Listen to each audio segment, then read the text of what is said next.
Students welcome to MN maths classes. बेटा कैसे हो आप सब?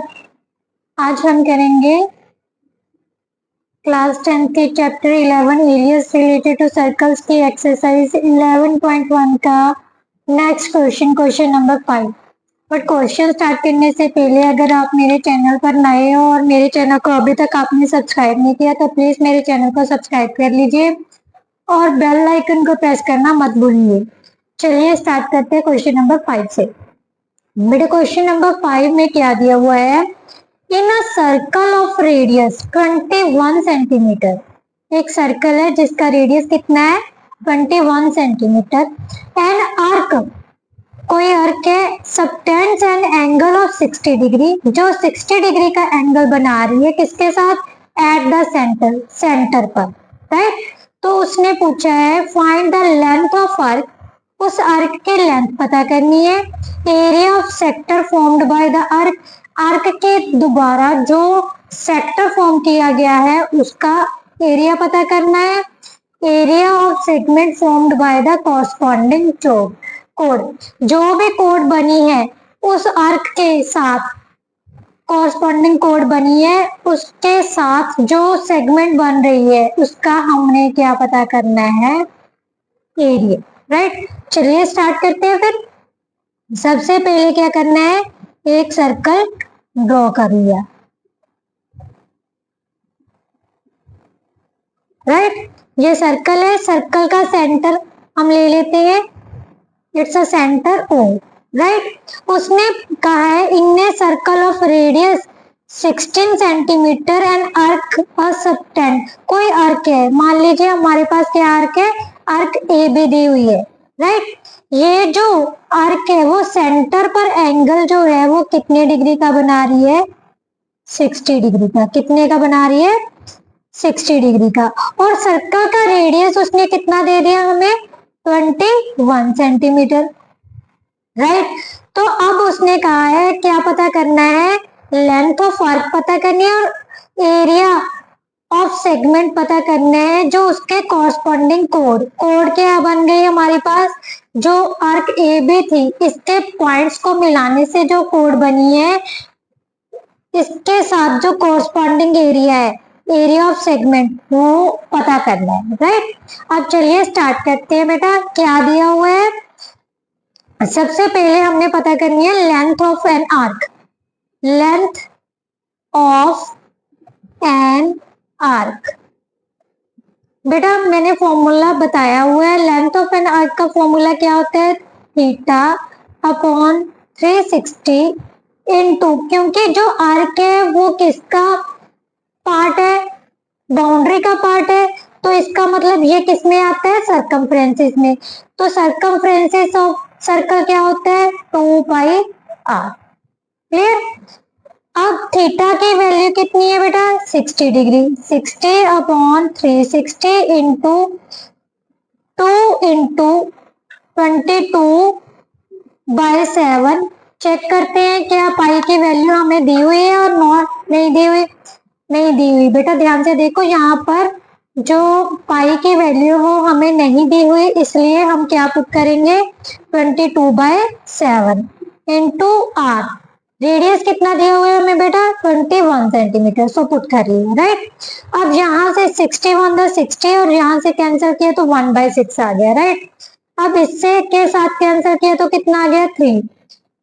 7 के साथ इसको कट किया तो कितना आ गया? 3। 3 से 3 कैंसिल कर दिया तो हमारे पास बेटा कितना आ गया?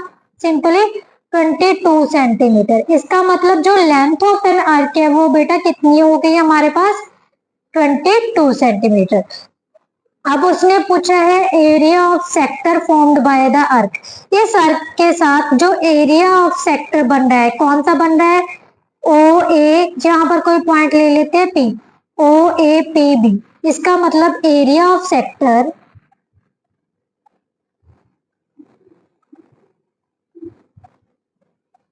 ओ A P B is equal to, किसका फॉर्मूला लगता है हमारे पास?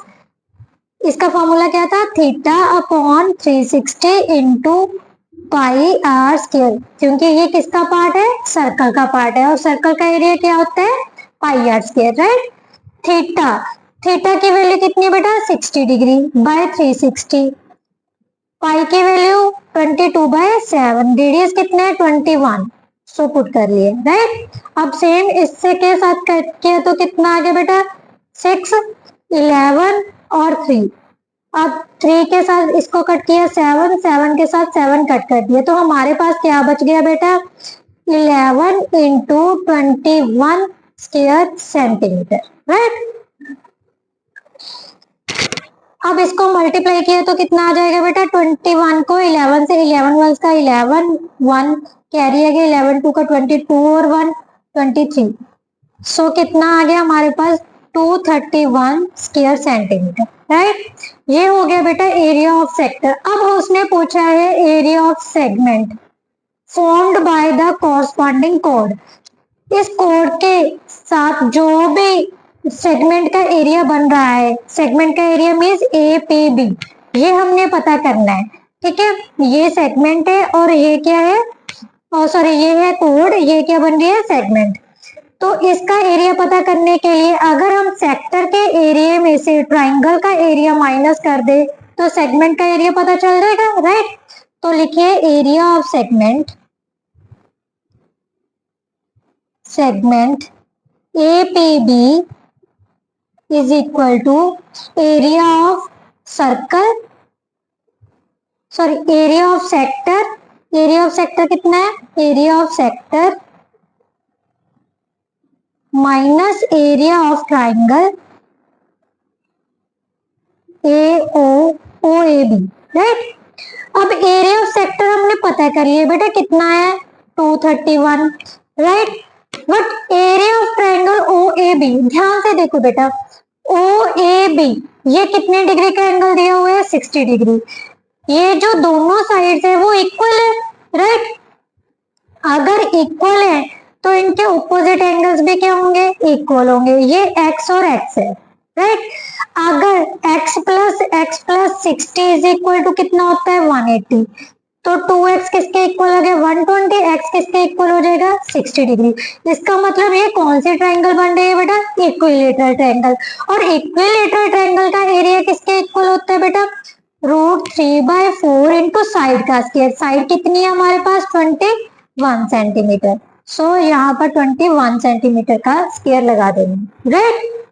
तो अब इसको सॉल्व किया हमारे पास कितना आ जाएगा 231 माइनस √3/4 इंटू 441, पीछे से क्या लगा देना है स्क्वायर सेंटीमीटर। अब बेटा क्या आ जाएगा हमारे पास, इसको सॉल्व करते हैं तो कितना आ गया बेटा 231 माइनस 441 √3/4। अब हमें √3 की वैल्यू नहीं दी, सो हमने यहाँ पर कुछ नहीं पुट करना, ये हमारा क्या आ गया आंसर राइट। आपको पता चल गया ना √3/4 इक्विलेटरल ट्रायंगल का एरिया क्यों पुट किया है, क्योंकि ये कौन सी ट्रायंगल बन रही है इक्विलेटरल ट्रायंगल।